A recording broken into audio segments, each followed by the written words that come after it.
మొన్న జరిగిన సమావేశంలో చాలా క్లియర్గా ఏ రకంగా ఈ పరీక్షలు నిర్వహించడం జరిగింది, ఏ రకంగా ప్రతి స్టెప్లో పారదర్శకత ఎలా చేశామనేది మీకు అందరికీ చాలా క్లియర్గా ఎక్స్ప్లెయిన్ చేస్తూ ఒక నోట్ కూడా ఇవ్వటం జరిగింది. ఈరోజు ఇంకొన్ని ఈ మధ్య కొన్ని వార్తాపత్రికలు కానివ్వండి, కొన్ని సోషల్ మీడియా హ్యాండిల్స్లో కానివ్వండి, ఏదైతే తప్పు జరిగింది అని చెప్పి అంటున్నారో వాటన్నిటిని కూడా ఎక్స్ప్లెయిన్ చేస్తూ అసలు ఎందుకు రూల్ వర్తిస్తుంది, దీంట్లో ఎందుకు రూల్ ఎక్కడ మేము వైలేట్ చేయలేదు అని ఎక్స్ప్లెయిన్ చేసే ప్రయత్నం ఈ రోజు చేస్తున్నాము. ఒక చిన్న ప్రెజెంటేషన్ లాగా మీకు ఇస్తున్నాను, కాపీస్ కూడా మీకు ఇస్తాను. ఫస్ట్ ప్రెజెంటేషన్ చేసిన తర్వాత ముఖ్యంగా దీంట్లో చూస్తే హారిజాంటల్ రిజర్వేషన్ అనేది సార్ ఆల్రెడీ చెప్పారు.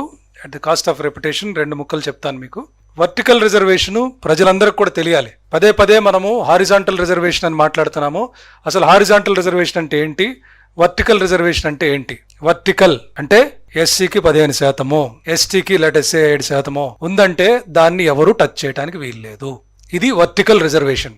ఒకప్పుడు ఏం చేసేవాళ్ళంటే మహిళలకి స్పెసిఫిక్ గా ఈ పాయింట్ మహిళలకి, ఈ పాయింట్ మహిళలకి, ఈ పాయింట్ మహిళలకి అని రోస్టర్లోనే ఫిక్స్ చేసేసేవాళ్ళు. అంటే నోటిఫికేషన్ ఇచ్చినప్పుడే ఈ పలానా పోస్ట్ 4వ పోస్ట్ మహిళకి, 14వ పోస్ట్ మహిళకి, 28వ పోస్ట్ మహిళకి అని క్లియర్ గా చెప్పేవాళ్ళు. ఇప్పుడు సార్ చెప్పినటువంటి కోర్టు కేసులు, సుప్రీంకోర్టు ఇన్స్ట్రక్షన్స్ తర్వాత అది మారిపోయింది. ఒక డైనమిక్ గా అయిపోతుంది. ఆ డైనమిక్ సిస్టమ్ ను అర్థం చేసుకోలేక రకరకాలుగా అపోహలు, రకరకాల సందేహాలు పెట్టుకొని ఏదో తప్పు జరిగిపోయింది, ఏదో అన్యాయం జరిగిందని అనుకుంటున్నారు. ఒక పరీక్ష పెట్టినప్పుడు 5 పోస్టులు ఉంటే 100 మంది అపీర్ అవుతారు. 5 మంది సెలెక్ట్ అవుతారు, 95 మంది డిసప్పాయింట్ అవుతారు. తప్పులేదు, డిసప్పాయింట్ అయిన వాళ్ళ ఫీలింగ్స్ నేనేమి తప్పు పట్టట్లేదు. కానీ సెలెక్ట్ అయిన వాళ్ళు కరెక్ట్ గా సెలెక్ట్ అయ్యారా లేదా అది మనం చూడాల్సిన అవసరం ఉంది. ఈ 5గురు కరెక్ట్ గా సెలెక్ట్ అయ్యారా లేదా, రూల్స్ ప్రకారం చేశారా లేదా, రూల్స్ కి వ్యతిరేకంగా ఏమన్నా ఉంటే వచ్చి మీరు అడిగితే చూపించడానికి సిద్ధంగా ఉన్నామని పదే పదే అనేక సందర్భాల్లో చెప్పడం జరిగింది. ఒక చిన్న ఉదాహరణ,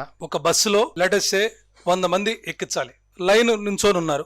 లైన్ నించొని ఉన్నప్పుడు ఈ 100 మందిలో నేను 33 మందిని మహిళల్ని ఎక్కించాలి. ఈ లైన్లో ఏం చేస్తాను, ఒక్కొక్కళ్ళు ఎక్కిస్తా ఉంటాను. ఊహించుకోండి, బస్సులో ఫస్ట్ లెటెస్ 66 మందిలో ఆల్రెడీ మహిళలు ఉన్నారనుకోండి, 33 మందిని ఈ లైన్ నేను డిస్టర్బ్ చేయను, వచ్చిన వాళ్ళు వచ్చినట్టు ఎక్కిచ్చేస్తాను. కానీ ఫస్ట్ 66 మంది తర్వాత ఎక్కించిన తర్వాత బస్సులో చూస్తే మహిళలు లేరనుకోండి, ఈ లైన్ ఆపేసి ఆ లైన్లో ఎంత చివర ఉన్న మహిళల్ని ముందుకు తీసుకొచ్చి బస్సు ఎక్కిస్తాను. ఇది హారిజాంటల్ రిజర్వేషన్ అంటే. ఈ లైన్లో ఉన్న వాళ్ళు ఇదేంటి అన్యాయము అంటే కుదరదు. ఎందుకంటే రిజర్వేషన్ పద్ధతి అది, సుప్రీంకోర్టు చెప్పిన పద్ధతి అది. దయచేసి ఇది అర్థం చేసుకోవాలి. బస్సులో మేము ఎక్కలేకపోయాము అంటే ఎందుకు ఎక్కలేకపోయారు, దీనికి ఒక రిజర్వేషన్ ఉంది.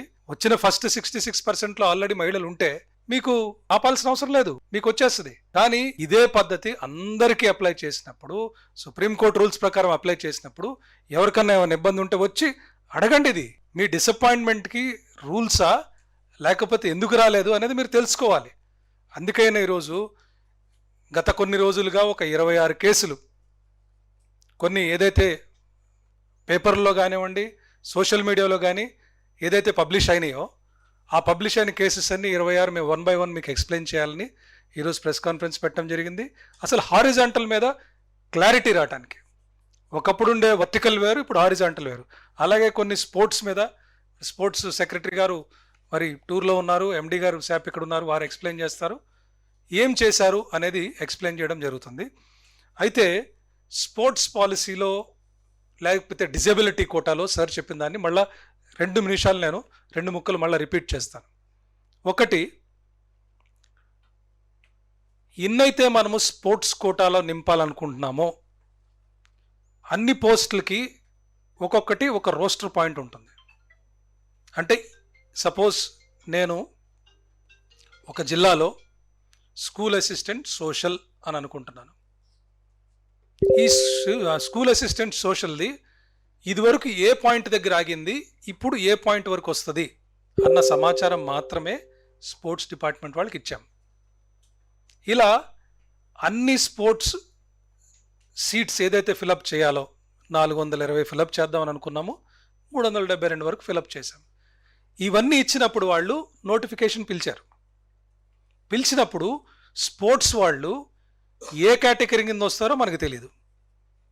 వర్టికల్కి హారిజాంటల్కి ఇదే తేడా. వర్టికల్ అయితే ఒకప్పుడు ఈ పలానా బీసీడీ స్పోర్ట్స్ కేటగిరీ అని చెప్పేవాళ్ళం, ఇప్పుడు అలా చెప్పడానికి లేదు. ఇప్పుడేం చెప్తామంటే స్పోర్ట్స్ ఇన్ని ఫిలప్ చేస్తాను, అందులో ఏ కేటగిరీ వాళ్ళన్నా రావచ్చు. ఓసీ రావచ్చు, బీసీ రావచ్చు, ఎస్సీ రావచ్చు, ఎస్టీ రావచ్చు. సపోజ్ నేను గోల్డ్ మెడలిస్ట్ని, నేను బీసీ, నాకున్న బీసీ కోటాలోనే తీసుకెళ్ళి కూర్చోబెడతాం. సపోజ్ నేను ఓసీ, అంతర్జాతీయ క్రికెట్ క్రీడాకారుణ్ణి, నన్ను తీసుకెళ్ళి ఓసీ దాంట్లోనే కూర్చోబెట్టాలి. అంతేగాని సెపరేట్ పాయింట్ ఇవ్వటం ఉండదు. ఒకప్పుడు సెపరేట్ పాయింట్ ఉండేది, ఇప్పుడు లేదు. ఇది హారిజాంటల్కి వర్టికల్కి ఉన్న తేడా. సో ఆ నోటిఫికేషన్ స్పోర్ట్స్ వాళ్ళ ప్రకారము స్పోర్ట్స్ వాళ్ళు ఎవరైతే వస్తారో వాళ్ళ కమ్యూనిటీ రోస్టర్లో వెళ్ళి కూర్చోబెట్టడమే హారిజాంటల్. సో ఈ కన్ఫ్యూజన్, ఈ సమాచారం తెలియక చాలామంది దీన్ని కన్ఫ్యూజ్ అయిపోయి మమ్మల్ని తీసి స్పోర్ట్స్ ఎందుకు పెట్టారు, ఆ పాయింట్ ఎందుకు నోటిఫై చేయలేదు, ఎక్కువ మంది ఇదే అంటున్నారు. మీరు ముందు నోటిఫై చేయలేదు కదా అంటే, నోటిఫై చేసే పద్ధతి పోయింది. ఈ హారిజాంటల్ రిజర్వేషన్లో ఇక్కడే కాదు, దేశంలో ఎక్కడ కూడా హారిజాంటల్లో నోటిఫై చేయరు. కేవలం నోటిఫై చేసేది ఎస్సీ, ఎస్టీ, బీసీ, ఈడబ్ల్యూఎస్, మిగతా అన్ని అన్రిజర్వ్డ్.